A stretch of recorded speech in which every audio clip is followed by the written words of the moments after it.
America में तो वहाँ के करेंसी पे मैंने लिखा हुआ पढ़ा, इन गॉड वी ट्रस्ट, ईश्वर का स्वीकार।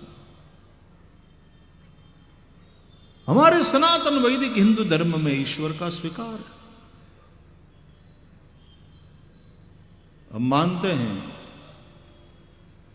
और हमारे वेद साक्षी कि वह परब्रह्म परमात्मा ही इस सृष्टि का बनाने वाला, चलाने वाला, अंत में अपने अंदर समेट लेने वाला है। यतो वा इमानि भूतानि जायन्ते येन जातानि जीवन्ति यत् प्रयन्त्यभिसंविशन्ति तद विजिज्ञासस्व तद ब्रह्मेति। उसी के आधार पर बादरायण सूत्रकार ने ब्रह्म सूत्र में सूत्र लिखा, जन्माद्यस्य यतः। उसी से श्रीमद् भागवत का प्रारंभ है। जन्माद्यस्य यतोन्वयादितरतश्चार्थेष्व विघ्नस्वराट् तेने ब्रह्म हृदाय आदि कवये मुह्यन्ति यत्सूरयः।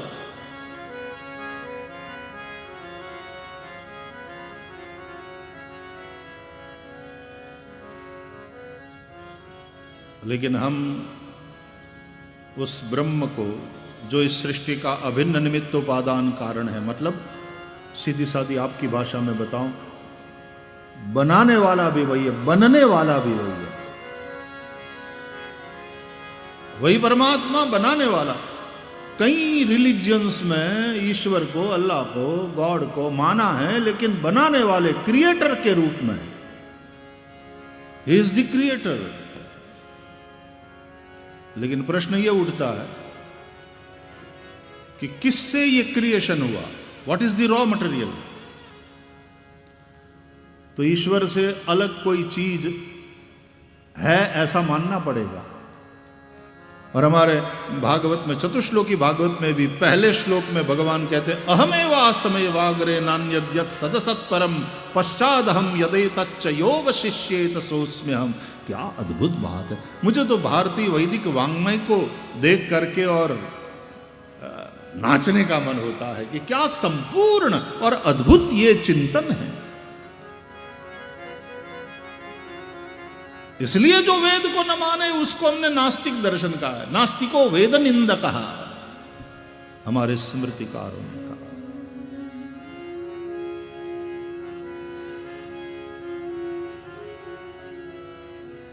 तो उस परब्रह्म परमात्मा से ही अनंतानंत ब्रह्मांड प्रकट हुए।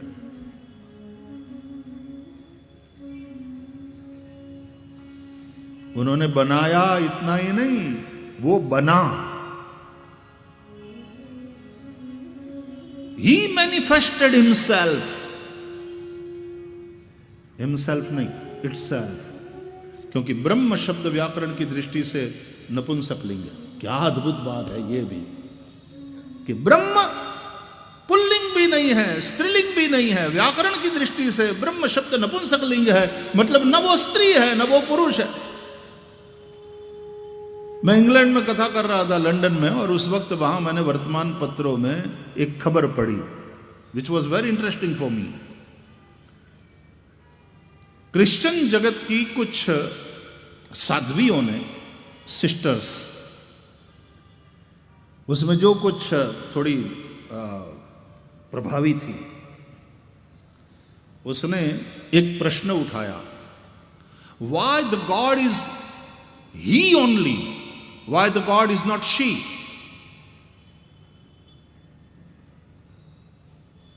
This is male dominating society, कि जिसने ईश्वर को भी पुरुष ही बनाया, क्यों वो स्त्री नहीं है? वह ईश्वर को केवल ही क्यों कहते हैं? He is merciful, he is great, why not she? पढ़ करके मुझे याद आया, तो फिर मैंने दूसरे दिन अपनी कथा में, मुझे तो जो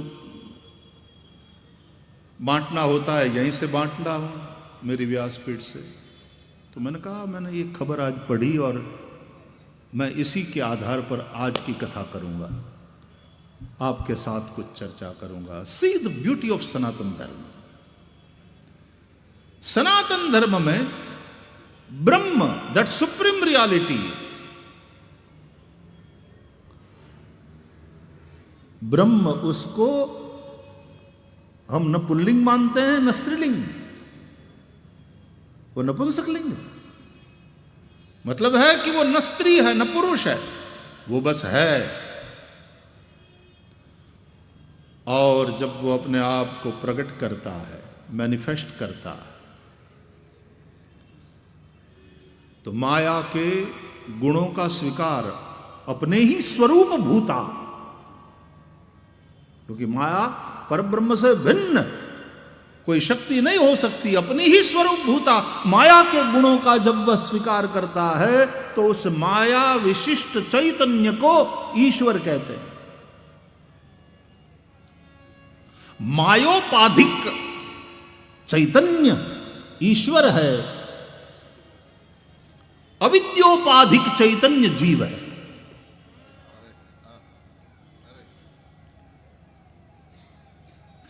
थोड़ी वेदांत वाली बात हो जाएगी, लेकिन माया के गुणों का स्वीकार किया तो माया विशिष्ट उस चैतन्य को ईश्वर कहते हैं। और माया त्रिगुणात्मिका है, सत्व रजस तमस, तो उसके अनुसार इसके 3 रूप, ब्रह्मा विष्णु महेश। ब्रह्मा सत्व गुण के अधिष्ठाता देव, रजोगुण के अधिष्ठाता देव के रूप में विष्णु, सतोगुण के अधिष्ठाता देव, रजोगुण के अधिष्ठाता देव के रूप में ब्रह्मा, और तमोगुण के अधिष्ठाता देव के रूप में महेश। ब्रह्मा विष्णु महेश। तो रजोगुण ब्रह्मा, ब्रह्मा को हम सर्जन करने वाले देव मानते हैं, द क्रिएटर। महेश शिव को हम प्रलयंकर देव के रूप में देखते हैं, द डिस्ट्रॉयर। डरने की जरूरत नहीं है, क्योंकि वो कर्पूर गौरम करुणावतारम, करुणावतार है। डिस्ट्रॉयर का मतलब केवल जो है सब बिना सोचे समझे खत्म करने वाला, ध्वस्त करने वाला, ऐसा नहीं। तुम्हारे अज्ञान को भी डिस्ट्रॉय करते हैं, तुम्हारे संसार को और संसार के दुखों को भी डिस्ट्रॉय करते हैं, तुम्हारी अविद्या को मिटाते हैं। ईश्वर सर्वविद्यानां। इसलिए हमारे यहां जो भी संस्कृत पाठशाला चलती है, तो विद्यालयों में और कोई मंदिर हो या ना हो, महादेव की जी को तो हम जरूर पधराते हैं, क्योंकि महादेव की कृपा के बगैर विद्या नहीं आती, विद्या नहीं मिलती। उन्हीं के डमरू से ही व्याकरण के सूत्र प्रकट हुए हैं। ननाद ढक्का नवपंचवार, पूरा सूत्र जाल भगवान शंकर के डमरू से प्रकट हुआ, और तदनुसार संस्कृत का पूरा व्याकरण, वैसे 9 व्याकरण है अलग अलग।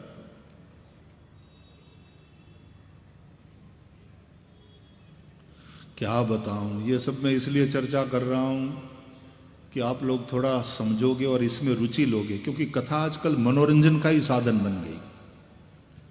कथा केवल मनोरंजन के लिए नहीं, मनोमंथन के लिए। कथा मतलब गाना बजाना, भजन संकीर्तन, वो तो हम करेंगे ही, हमको भी आता है। हकीकत में भागवत को संगीत में शुरू करने में ठाकुर जी ने हमको निमित्त बनाया। अब ये ठीक किया कि नहीं किया, ये आज मैं प्रश्न कर रहा हूं अपने आप को। हाँ शास्त्री जी, अब प्रश्न उठ रहा है कि ये ठीक हुआ कि नहीं हुआ।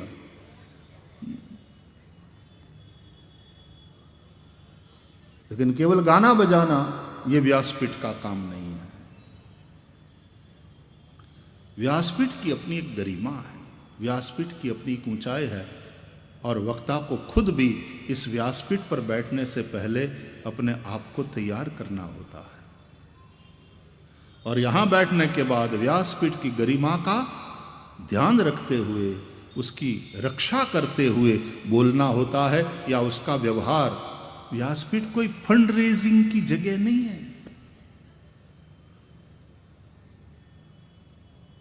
एक गांभीर्य इस गद्दी के साथ जुड़ा हुआ है।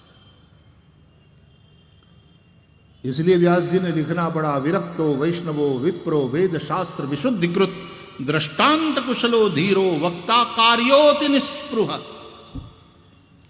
ऐसा वक्ता हो। अब लोगों के लिए भी परीक्षा है, कसौटी है। उसमें से पार होने के बाद इस गद्दी पर केवल एक स्टेप ही चढ़ना पड़ता है। इतनी सी तो है नो, इसकी ऊंचाई बहुत है।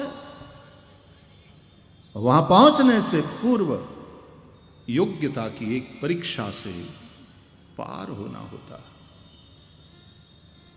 विरक्तो, सबसे पहली बात, सबसे पहला गुण जो वक्ता में अपेक्षित है वो विरक्ति। वैसे भी भागवत कथा पारमहंस संहिता है, अतः इसके वक्ता में भी जो सबसे पहला गुण अपेक्षित है वो है विरक्ति। किसी भी प्रकार की आसक्ति से जो ग्रस्त है।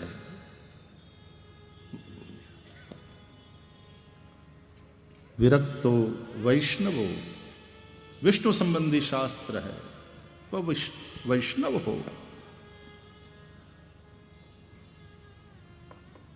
संप्रदाय के अर्थ में वैष्णव, हमारे यहां वैष्णवी संप्रदाय भी बहुत सारे हैं,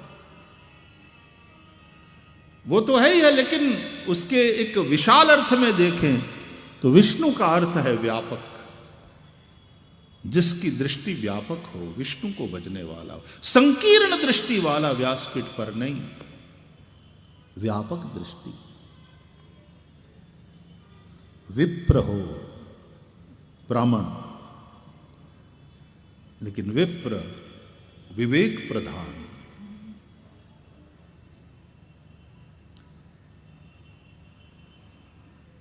विरक्तो वैष्णवो विप्रो। ग्रंथों में ब्राह्मण कौन है, द्विज किसको कहते हैं, विप्र किसको कहते हैं, श्रोत्रिय किसको कहते हैं, सबकी व्याख्या है।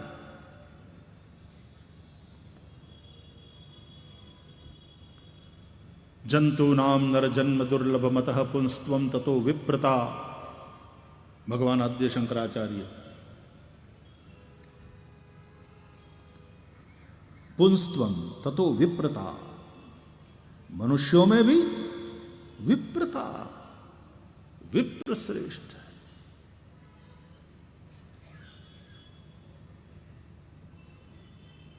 विरक्तो वैष्णवो विप्रो वेद शास्त्र विशुद्धिकृत। केवल जन्म से ही ब्राह्मण के घर में पैदा हुआ इसलिए हो गया, ऐसी बात नहीं। परंपरा से जिसने वेदाध्ययन किया है, ये भागवत की कथा जहां चल रही है ना, नैमिषारण्य में 88,000 ऋषि मुनियों के मुखिया है शौनक जी, और शौनक जी स्वयं ऋग्वेदी है और वृद्ध कुलपति है। ऋग्वेदी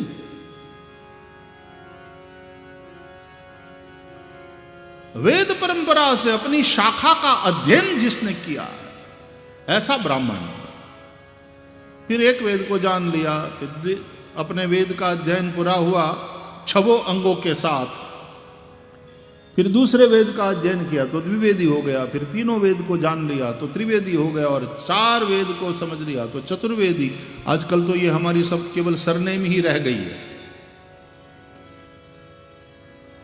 कि हम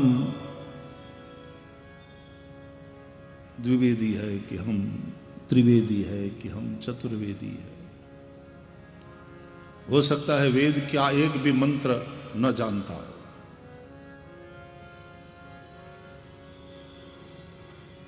ये हमारी पूरी एक परंपरा है। चारों वेदों की मिलकर 1100 से ज्यादा शाखाएं हुआ करती थी भारतवर्ष में। अब अधिकांश शाखाएं लुप्त हो गई हैं। लुप्त भये सब ग्रंथ।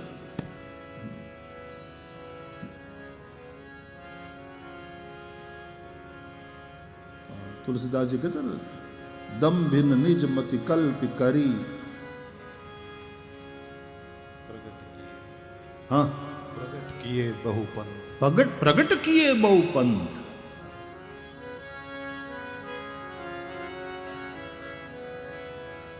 वेद वेद वेद वेद भगवान है। ये भी हमारे विद्वानों ने समझाया कि विद धातु से वेद शब्द संपन्न होता है, और विद धातु विद सत्तायाम, विद ज्ञाने, विद लाभे, और विद सत्तायाम से सत शब्द का बोध, विद ज्ञाने से चिद शब्द का बोध, विद लाभे से आनंद शब्द का बोध। इस तरह से वेद का तात्पर्य है सत चित आनंद परब्रह्म परमात्मा।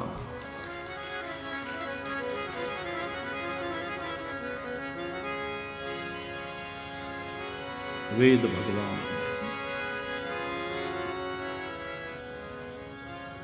और वही मूल है वेदो खिलो धर्म मूलम, धर्म का मूल वो। भगवान भी अवतार लेते हैं तो वेद के अनुसार चलते हैं। हाँ जी,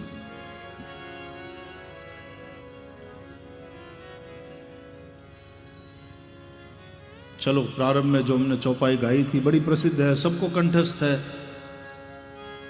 फिर से गाते हैं। मंगल भवन अमंगल हारी, गाइए।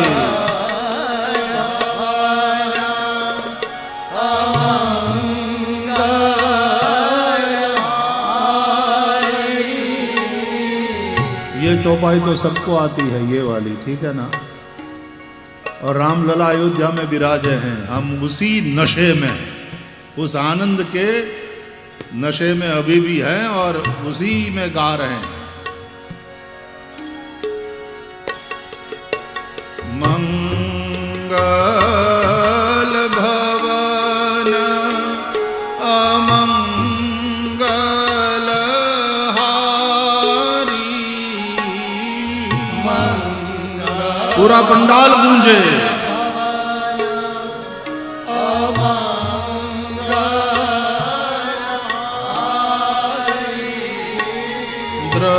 द्रवसो दशरथ अजीर विहारी,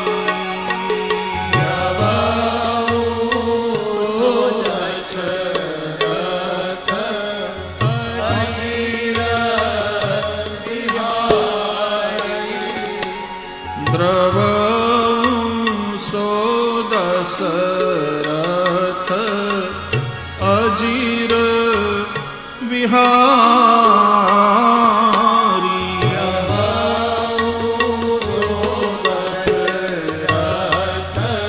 अजीर विहारी।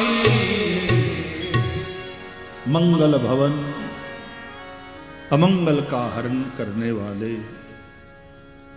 दया करो वो राम, कृपा करो दशरथ अजीर विहारी, दशरथ के आंगन में खेलने वाले। अयोध्या में विराजमान रामलला 5 वर्ष की कुमार, और दशरथ अजीर विहारी है क्योंकि राम जन्मभूमि है वो। दशरथ अजीर विहारी, दशरथ जी के आंगन में खेलने वाले। कहां खेलते हैं, कहां क्रीड़ा करते हैं? रमु क्रीड़ायाम, राम बोले जहां दशरथ का आंगन हो। दशरथ कौन है? वेद, वेद के आंगन में ही वो क्रीड़ा करता है, वहीं खेलता है। दशरथ जी वेद का स्वरूप है। दशरथ जी की तीनों रानियां वेद के 3 कांड का प्रतीक है। ज्ञान शक्तिश्च कौशल्या, सुमित्रोपासनात्मिका, क्रिया शक्तिश्च कैकेयी, वेदो दशरथो नृपः। कौशल्या मतलब ज्ञान शक्ति, ज्ञान कांड। सुमित्रा उपासना कांड, भक्ति। और कैकेयी कर्म कांड, क्रिया शक्ति, कोई भी क्रिया, कोई भी वैदिक क्रिया भी वेद विहित कर्म क्यों न हो, वो वेद विहित यानी वेद के अनुसार क्रिया क्यों न हो, संपूर्ण शुद्ध नहीं होती। आप यज्ञ कर रहे हो वेद के अनुसार, लेकिन उसमें भी कहीं ना कहीं पाप होता है। हां जी, इसलिए तो यज्ञ की विधि में फिर प्रायश्चित होम करना पड़ता है। कहीं कोई क्षति रह गई, कहीं कोई जीव हिंसा हो गई, बहुत सावधानी के साथ हमारे यहां यज्ञ संपन्न किया जाता है, लेकिन उपले उसमें कहीं कोई सूक्ष्म जंतु है, काष्ठ जो अग्नि में जलाए जाते हैं, वो संविधान, उसमें कहीं ना कहीं कोई जीव जंतु, या तो वो सब ठीक है, तो अग्नि की जो ज्वालाएं ऊपर उठ रही हैं उसमें कभी कभी कोई जीव जंतु जल जाए, या यज्ञ की विधि में कुछ गलती, कोई प्रमाद, न्यूनातिरिक्त यो विधि स उपविष्ट ब्राह्मणा नाम गणपति प्रसादाच्च, और उपविष्ट ब्राह्मणों के वचन से सब परिपूर्ण हो, वो भी हमारे यहाँ यज्ञ विधि के अंतर्गत कहते हैं। इसलिए प्रायश्चित होम करना पड़ता है। भूः स्वाहा भुवः स्वाहा स्वः स्वाहा भूर्भुवः स्वः स्वाहा।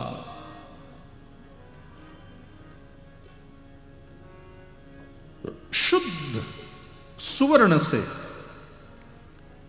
आभूषण नहीं बनते।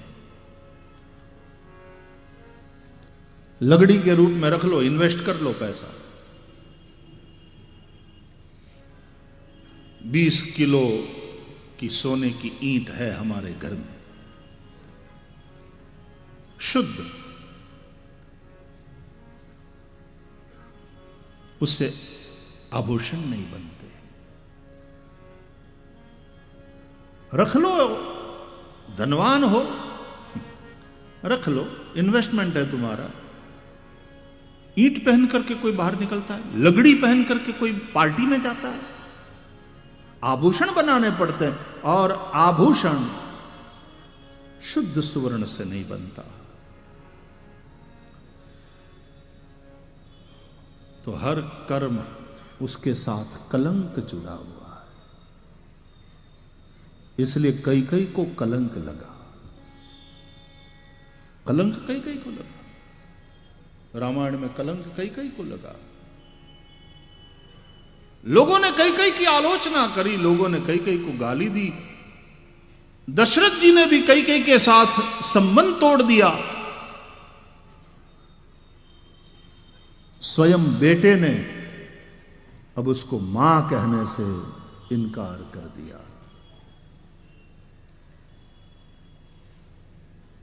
कई तू कौन है?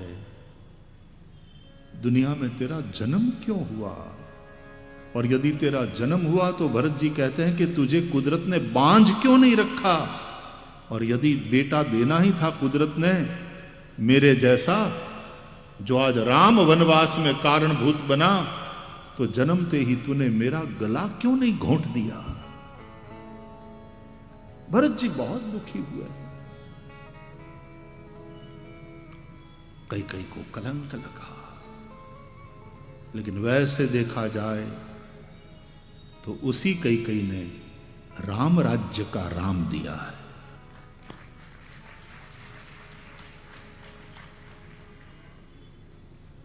एक श्लोकी रामायण की शुरुआत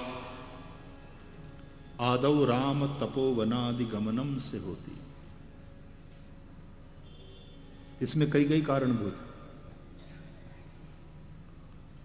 आदौ राम तपोवनादिगमनम हत्वा मृगम कांचनम वैदेही हरणम जटायुमरणम सुग्रीव संभाषणम वाली निग्रहणम समुद्र तरणम लंकापुरी दाहनम पश्चात रावण कुंभकर्ण हननम च एतद् रामायणम। बालकांड देखा जाए तो पूरा छूट गया है एक श्लोकी रामायण से। यह तो अयोध्या कांड की कथा है, राम वन गमन।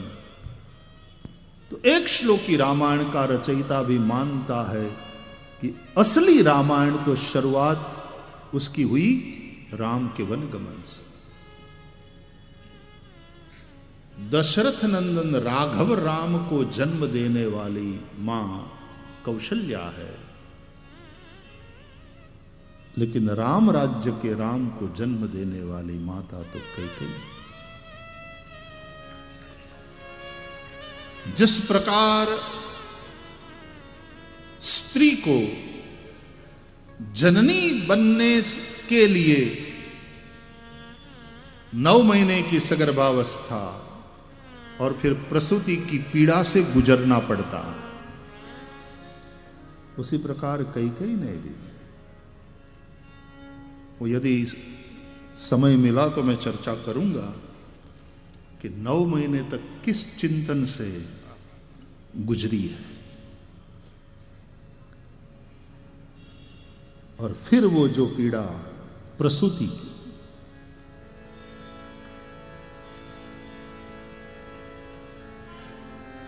इसलिए ये कहा जाता है कि अपनी आंखों से कैकेयी को देखोगे तो कैकेयी निंदनीय लगेगी, लेकिन श्री राम की आंखों से देखोगे तो कैकेयी वंदनीय लगेगी।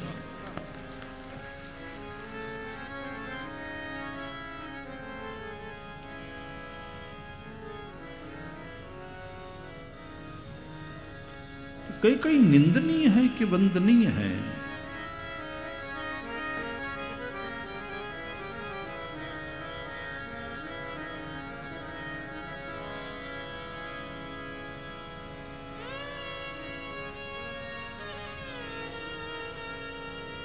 चर्चा करेंगे। लेकिन तीनों रानियों में कौशल्या, सुमित्रा, कैकेयी, कलंक कैकेयी को लगा, क्योंकि वो क्रिया शक्ति, कोई भी क्रिया कितनी ही उत्तम क्यों न हो, कितने ही श्रेष्ठ उद्देश्य को लेकर तुमने क्यों न किया हो, कलंक लगेगा। इसलिए सेवा के क्षेत्र में जो लोग हैं, जन सेवा में अपना कितना समय देते हैं, अपनी कितनी शक्ति लगाते हैं, लेकिन 5-15 ये कहने वाले मिलेंगे ही, खा जाते हैं पैसा।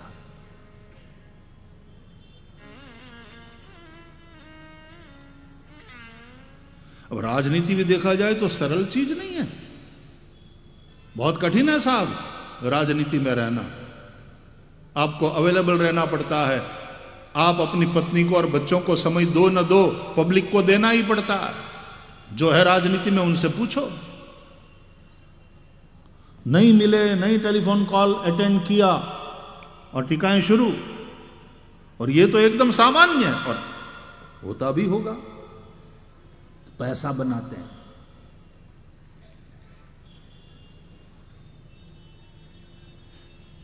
और 99 के चलते कोई एक ऋषि चरित्र होता है, उसको भी सहना पड़ता है, लोग उसको भी उसी दृष्टि से देखते हैं।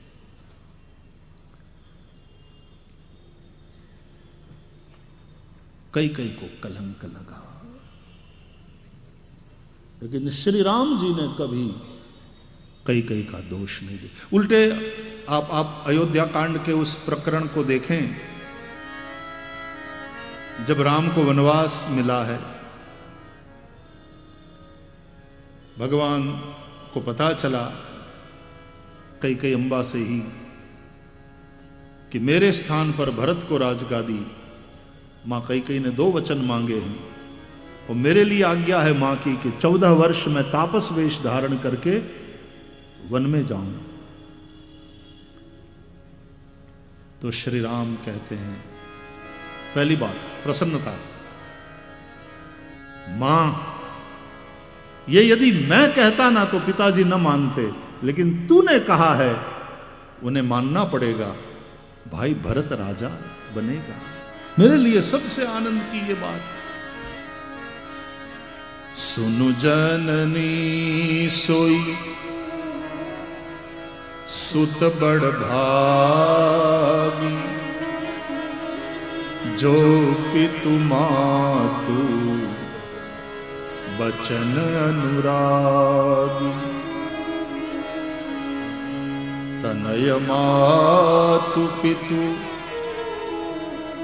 तोषनिहारा,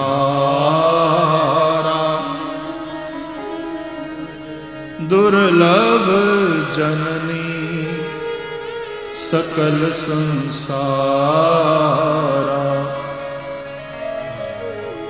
सुनु जननी सोई सुत बड़ भाग। मुनिगण मिलन बिसेखि बन, सबहि भांति हित मोर, तेहि मह पितु आयसु बहुरी, सम्मत जननी तो।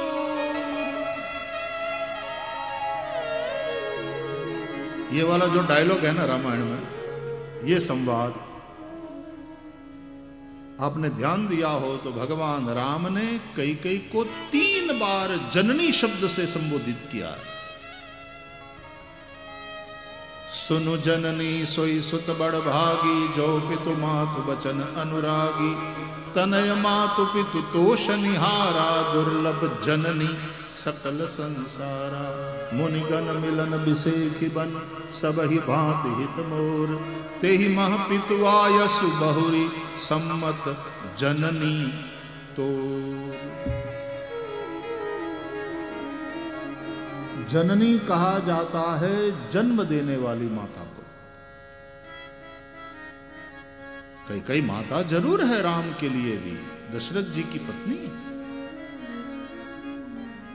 सुमित्रा भी माता है, लेकिन जननी तो कौशल्या है राम के लिए।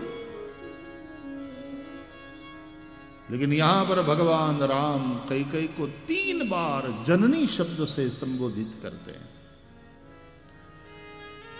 क्यों? बोले रघुवंश के राम को जन्म देने वाली माता कौशल्या है, लेकिन राम राज्य के राम को जन्म देने वाली माता कैकेयी है।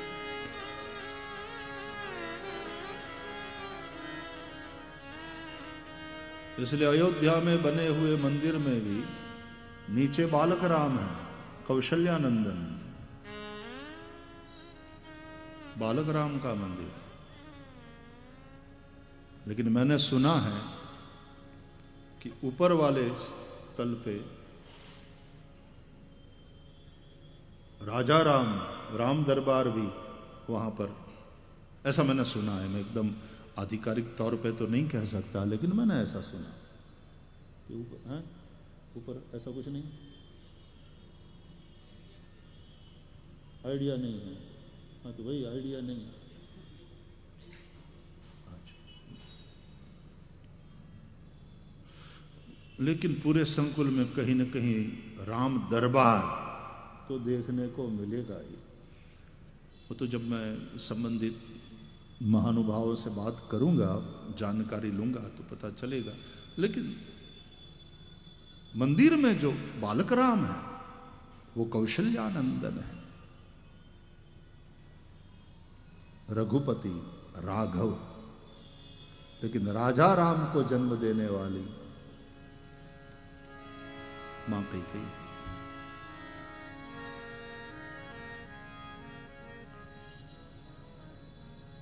जननी। तो प्रसूति की पीड़ा से पास होना पड़ता है स्त्री को, तब कोई स्त्री माता बनती है। कैकेयी ने भी इस पीड़ा को सहन किया, अपना सुहाग खोया, अपने बेटे ने संबंध तोड़ा, लोगों की नजरों से गिर गई। संतोष केवल इतना है कि राम मुझे समझता है।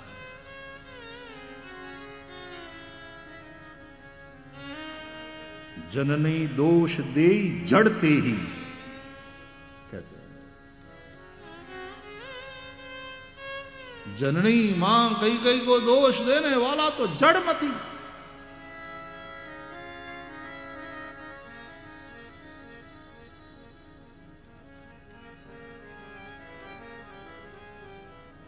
तो राम राज्य का राम दिया है कई ने, परंतु कई को कलंक लगा। यज्ञ कल्याण ही करता है लेकिन क्रिया कलंकित, कर्म के साथ दोष जुड़ा हुआ है। सूक्ष्म दृष्टि से यदि विचार किया जाए तो ये बातें सामने आती है। तो ज्ञान शक्तिश्च कौशल्या सुमित्रोपासनात्मिका क्रिया शक्तिश्च कैकेयी वेदो दशरथो नृपः। राम है दशरथ अजिर विहारी। भगवान कहां खेलते हैं? वेद के आंगन में।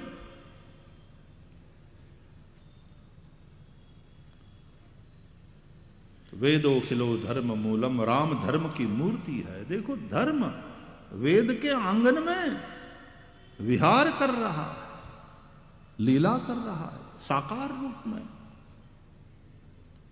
ये दशरथ अजिर विहारी, वही धर्म मंगल का भवन है, सब प्रकार का मंगल तुम्हें प्रदान करेगा। और न केवल मंगल प्रदान करता है, अमंगल का हरण भी करता है। मंगलायतनो हरि ही हरती थी, जो हरे अमंगल हारी। इसलिए फिर से एक बार, मंगल भवन अमंगल हारी, मंगल भवन अमंगल हारी, द्रव सो दशरथ अजीर विहारी। दशरथ अजीर विहारी, द्रवौ सो दशरथ अजीर विहारी।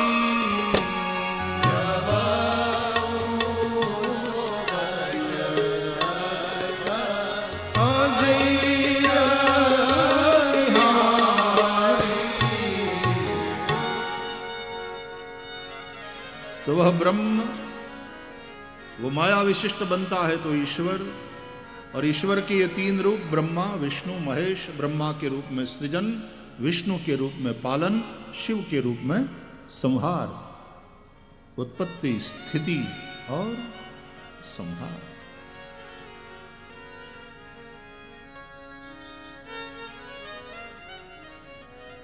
वही ईश्वर। अच्छा, इन तीनों के चित्र आपने देखे हैं ना, ब्रह्मा विष्णु महेश के।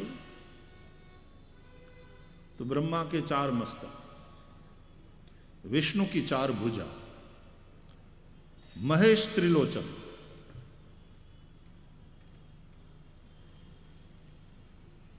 ये वैशिष्ट्य भी है और इसमें वैचित्र्य भी है। क्या विचित्रता नहीं है? 4 माथा वाला कोई देखा है आपने? ब्रह्मा के 4 मस्तक, वैसे ब्रह्मा की भ्रुकुट से रुद्र महेश, और वो पंचानन है देखा जाए तो, उसके 5 मस्तक है महेश के, पंचवक्त्र। शास्त्रीय दृष्टि से शिवालयों में पंचवक्त्र पूजा होती है। वो 5 मस्तक के अलग अलग नाम भी है साहब। हम लोग हमारे शिवालय में करते हैं पंचवक्त्र पूजा। और पांचों मस्तकों की पांचों दिशा में और एक ऊपर अलग अलग द्रव्यों से पूजा करी जाती है महादेव की, वैदिक मंत्रोच्चार पूर्वक। ये विशिष्ट पूजा होती है। कभी कभी लोगों को लाभ मिलता है बैठने का। पंचवक्त्रम त्रिनेत्रम, इसलिए हर मस्तक में 3 तो 5 मस्तक में मिलाकर के 15 नेत्र हो गए। गोस्वामी तुलसीदास जी कहते हैं जब राम जी का विवाह हो रहा था, ब्रह्मा जी भी वहां थे, शिव जी भी वहां आए थे, सब देवता मनुष्य का रूप लेकर आए हैं। आज भगवान शिव ने दुल्हा राम का दर्शन किया तो नयन पंचदश अति प्रिय लागे। शंकर राम रूप अनुरागे, शंकर राम रूप अनुरागे, शंकर राम रूप अनुरागे, शंकर राम रूप अनुरागे, नयन पंचदश अति प्रिय लागे, नयन पंचदश अति प्रिय लागे, नयन पंचदश अति प्रिय लागे, नयन पंचदश अति प्रिय लागे, शंकर राम रूप अनुरागे, शंकर राम रूप अनुरागे, शंकर राम